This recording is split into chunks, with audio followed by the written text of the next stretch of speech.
100.000 millones de dólares. 37.500 millones ya gastados, según cifras oficiales del Pentágono. 67.000 millones más solicitados al Congreso hace poco. Total, 100.000 millones. Para mencionarlo, es más de lo que Estados Unidos gasta en toda su educación pública en un año. Todas las escuelas del país, todos los maestros, todos los libros. Un año entero del sistema educativo contra unos meses de una guerra que no avanza a ninguna parte. Y la pregunta que empezaron a hacer incluso los que votaron por esta administración es simple. ¿Qué se compró con esos 100.000 millones? Irán sigue ahí. Los ayatolás siguen ahí. La forma de gobierno no cambió. El programa nuclear funciona. Hormuz está cerrado.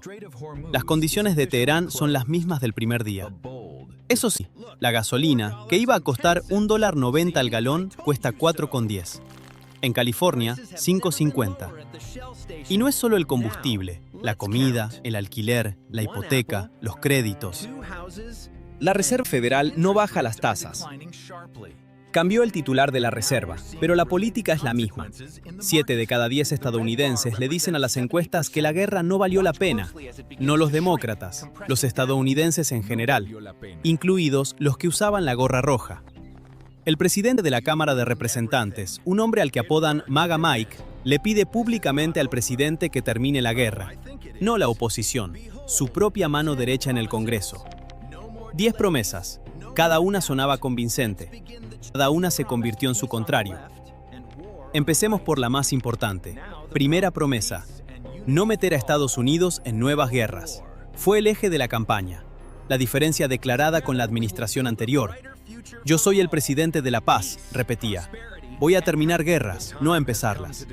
Y funcionó. Buena parte del electorado que lo votó estaba cansada de Afganistán, de Irak, de 20 años de conflictos sin final claro. El 28 de febrero empezó la guerra contra Irán. No una operación puntual, no un ataque limitado de 24 horas, una guerra abierta, con bombardeos sostenidos, con 3 grupos de portaaviones desplegados, con bases atacadas y con un estrecho cerrado. Y no es una interpretación. El propio Pentágono la contabiliza como conflicto activo y le asigna presupuesto de guerra. Acá conviene una precisión importante. Los presidentes cambian de posición, es normal. La realidad cambia, aparecen datos nuevos, surgen amenazas. El problema no es cambiar de opinión. El problema es que este cambio ocurrió en la dirección exactamente opuesta a la promesa central de la campaña, y sin que ninguna amenaza directa contra territorio estadounidense lo justificara ante la opinión pública. Y esa es la razón por la que 7 de cada 10 estadounidenses dicen que la guerra no valió la pena. No es ideología, es que nadie votó por esto. Segunda promesa. La gasolina más barata de la historia, $1.90 al galón. La cifra se repitió en actos de campaña, en entrevistas, en redes sociales. Era una promesa concreta, verificable, medible, de esas que un votante puede comprobar cada vez que pasa por una estación de servicio. Hoy el galón promedio está en $4.10, en California 5.50, en algunas zonas más. ¿Por qué? Porque por el estrecho de Hormuz pasaba entre el 20 y el 30% del petróleo mundial, y ahora es zona de alto riesgo. No es que falte petróleo en Estados Unidos, es que el precio del crudo se fija en un mercado global, y cuando una quinta parte del suministro mundial entra en zona de guerra, el precio sube para todos, incluido el país que empezó la guerra.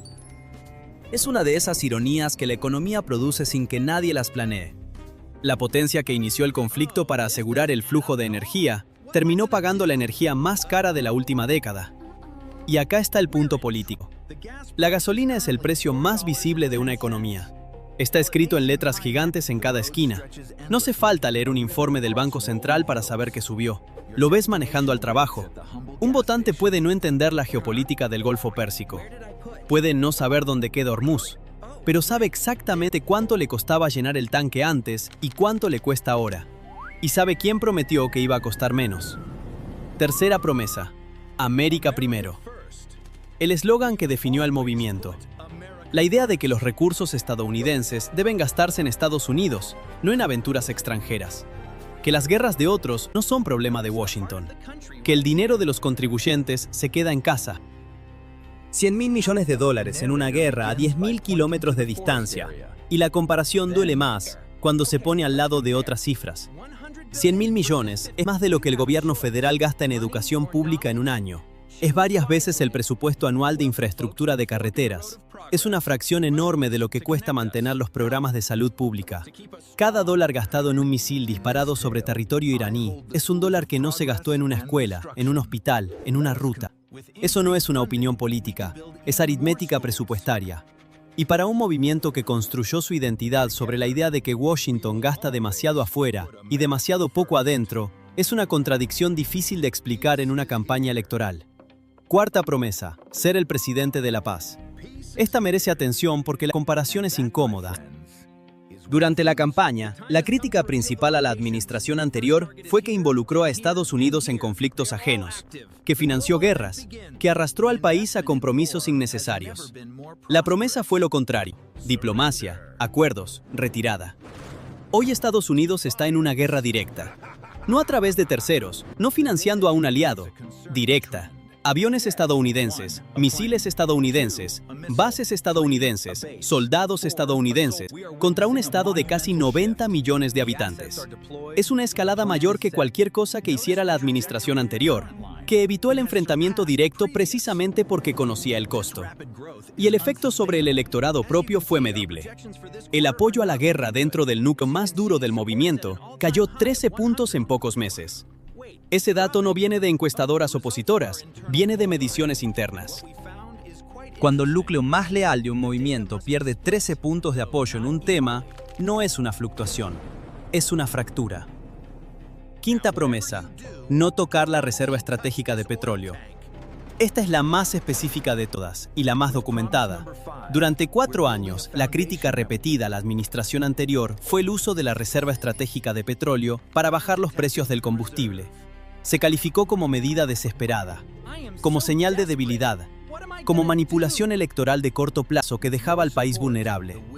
Desde el 28 de febrero se extrajeron más de 140 millones de barriles de esa misma reserva. Los niveles actuales son los más bajos desde 1983, más de 4 décadas. La reserva existe precisamente para emergencias, un desastre natural que corte la producción, un bloqueo, una crisis global de suministro. Vaciarla durante una guerra que no termina significa que si aparece otra emergencia, el colchón ya no está. Y la diferencia con el caso anterior es relevante. La administración previa la usó sin una guerra activa en curso. Esta la usa para amortiguar los efectos de un conflicto que ella misma inició. Es la misma medida, criticada con dureza cuando la aplicó otro, aplicada ahora en circunstancias más difíciles de justificar. 5 promesas: la paz, la gasolina barata, América primero, el fin de las guerras ajenas y la reserva intacta. Todas medibles, todas verificables, todas convertidas en lo contrario.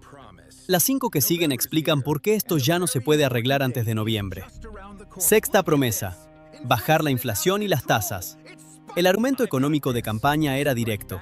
La inflación es culpa de la administración anterior. Con un gobierno competente, los precios bajan y las tasas de interés también. La inflación llegó a bajar hasta cerca del 3,5%. Y ahora amenaza con volver a subir, empujada por la energía. Y hay un detalle que empeora el cuadro. Hubo un cambio en la conducción de la Reserva Federal. Después de meses de presión pública sobre el titular anterior, llegó uno nuevo. Y el nuevo anunció que por ahora no va a mover las tasas de interés. Es decir, se cambió al responsable, y la política siguió igual. Y las tasas altas se sienten en la vida concreta. Si tenías que renovar la hipoteca, la renovás a tasa alta. Si querías comprar una casa, se complicó. Un auto, se complicó. Hasta un electrodoméstico a crédito, en un país donde buena parte del consumo funciona con tarjeta. Un votante puede tolerar que la política exterior salga mal. Es lejos, es abstracto, no lo ve. Lo que no tolera es que su cuota mensual suba. Y hay una trampa técnica que agrava todo. Para bajar la inflación, un banco central sube las tasas o las mantiene altas. Para reactivar la economía, las baja. No puede hacer las dos cosas al mismo tiempo, y cuando la inflación viene empujada por el precio de la energía, ni siquiera subir las tasas la frena bien, porque el problema no está en la demanda interna, está en un estrecho a 10.000 kilómetros de distancia. Es decir, la herramienta principal de política económica no sirve para el problema que hay. La Reserva Federal puede hacer poco contra una inflación que nace de una guerra. Y el gobierno tampoco, salvo terminando la guerra. Y esa es exactamente la salida que no quiere tomar. Séptima promesa. Los aliados nos respetarán. Uno de los ejes del discurso era que Estados Unidos había perdido respeto internacional y que eso se iba a corregir, que los aliados iban a volver a alinearse, que la fuerza traería obediencia. Cuando empezó la guerra no vino nadie. La OTAN no participó. Los aliados europeos no aportaron fuerzas. Y hay una explicación bastante concreta para eso. En los meses previos hubo tensiones abiertas con prácticamente todos ellos. Aranceles a la Unión Europea, procesos públicos con varios gobiernos europeos, declaraciones sobre Groenlandia, que pertenece al Reino de Dinamarca, comentarios despectivos sobre Canadá, el principal socio comercial del país. En diplomacia hay una regla vieja y aburrida. Los aliados se cultivan antes de necesitarlos, no cuando ya los necesitas. Es un trabajo de años, de gestos pequeños, de concesiones que no se ven. Y cuando llega el momento de pedir ayuda, la respuesta depende de todo lo que hiciste antes. Estados Unidos históricamente entró en las guerras de dos maneras. Último, cuando ya estaba claro quién ganaba, o acompañado, con una coalición amplia que repartía el costo y la legitimidad. Es lo que hizo en las dos guerras mundiales. Es lo que hizo en el Golfo en 1991, con una coalición de 34 países. Es lo que intentó hacer en Irak en 2003, aunque la coalición fue más delgada. Esta vez entró primero y solo. Y hay una consecuencia práctica más allá del orgullo. Sin aliados, todo el costo lo paga uno solo. Los 100.000 millones no se reparten entre socios. Salen enteros del presupuesto estadounidense. Y hay otra consecuencia menos visible pero más duradera, la legitimidad. Una coalición amplia le da a una guerra una historia que se puede contar. El mundo libre contra un agresor funciona cuando hay 30 países al lado. Cuando hay uno solo, la historia se vuelve más difícil de sostener, tanto afuera como adentro. Y los aliados regionales tampoco ayudan. Arabia Saudita y los Emiratos, que al principio celebraron la idea de que alguien debilitara a su rival regional, cambiaron de actitud cuando quedó claro que el debilitamiento no ocurría. Hoy los Emiratos mantienen conversaciones indirectas con Irán a través de Omán. Es una lectura fría y racional. Si el que iba a ganar no está ganando, conviene hablar con el otro. Nadie quiere quedar del lado equivocado cuando se firme el acuerdo. Octava promesa. El partido está conmigo. Esta es la más incómoda porque no viene de la oposición.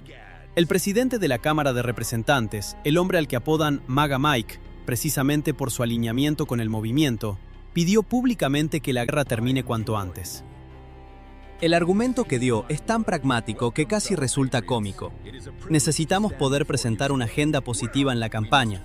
Traducido del lenguaje político, no podemos salir a pedir votos con esto encima. Y no fue solo una declaración. Varios legisladores republicanos votaron a favor de limitar los poderes de guerra del presidente. Es un movimiento que hace unos meses habría sido impensable en un partido caracterizado por la lealtad cerrada. Cuando el propio partido del presidente vota para limitarle la capacidad de hacer la guerra, ya no se trata de un debate ideológico, se trata de supervivencia electoral. Cada legislador está calculando si conviene aparecer en la boleta junto a esta guerra. Y cada vez más concluyen que no.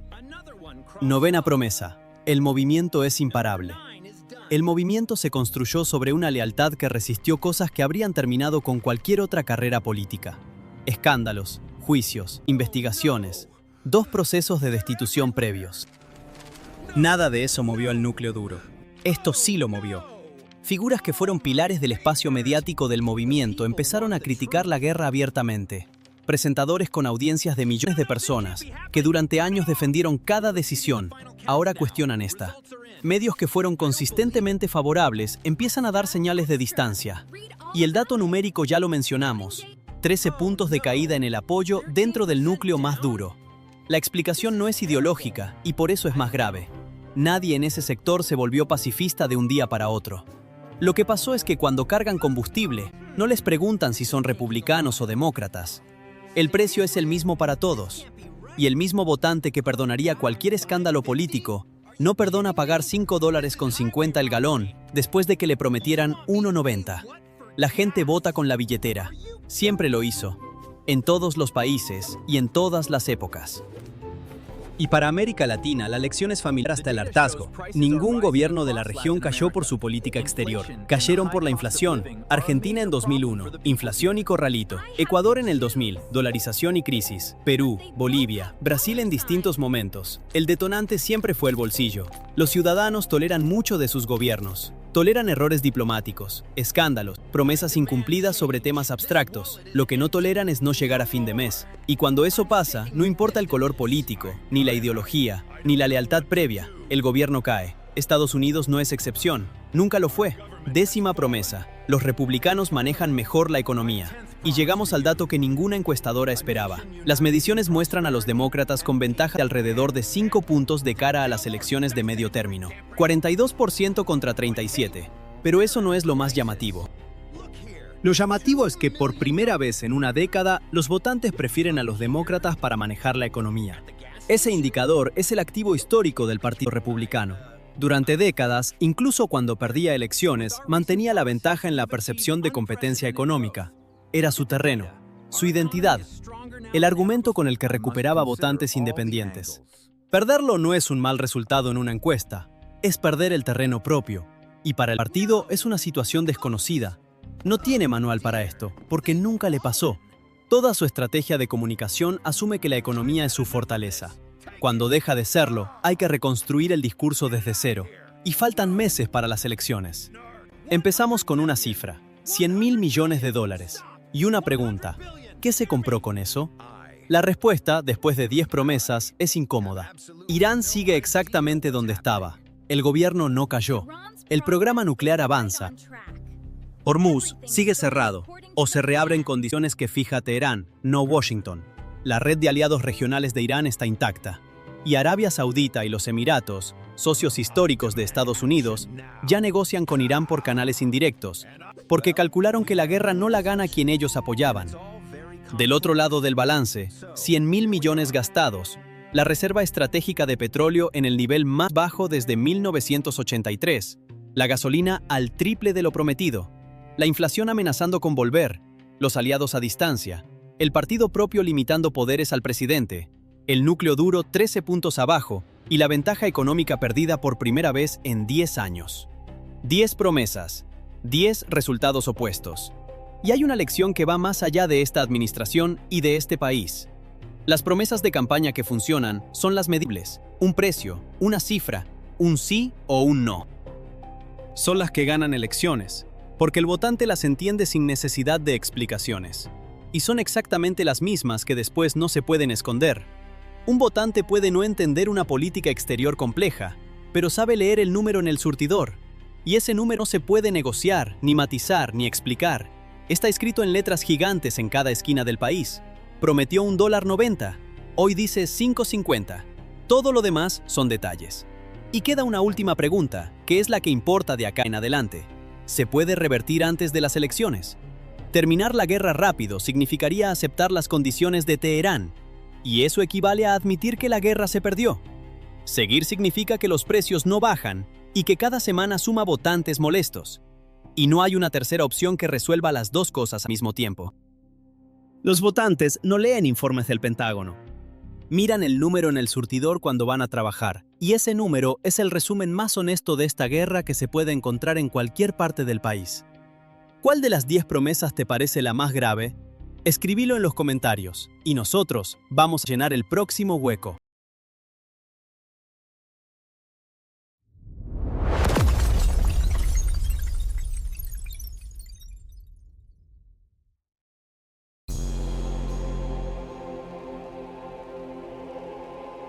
Chasing the